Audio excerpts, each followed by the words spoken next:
Maaring hindi na umusad ang mga impeachment complaint laban kay VP Sara dahil kapos na sa oras. Yan ang pananaw ni Pangulong BBM. Anya malapit na ang campaign period para sa midterm elections. Narito ang agenda report ni Zandro Ochona. Kung si Pangulong Bongbong Marcos ang tatanungin, hindi praktikal na ituloy sa ngayon ang impeachment ni Vice President Duterte. Ito'y kahit nasa mandato ng Kongreso na aksyonan ang mga reklamo.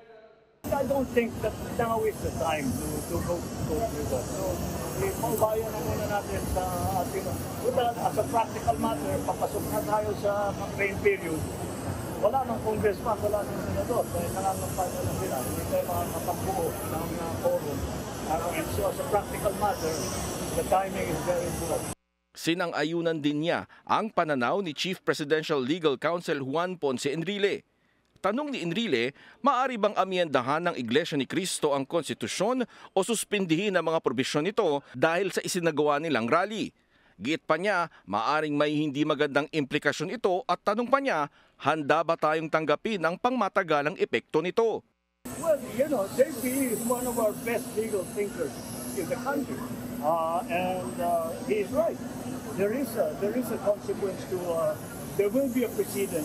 And it will be very problematic.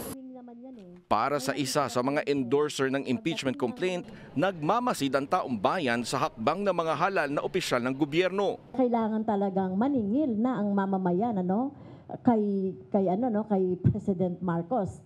Ito sasabihin ko na, dapat maningil tayo dahil sa kanyang sa kanyang pagdidili-dali at pagkakaroon ng posisyon na iba dun sa posisyon ng mamamayan, baka iba pa yung mangyari ngayon, sa mga susunod na panahon. Kaya dagdag pa ng kongresista, mawawala ang momentum sa pagpapanagot sa VP base na rin sa lumabas na survey na marami ang sumusuporta sa impeachment complaint.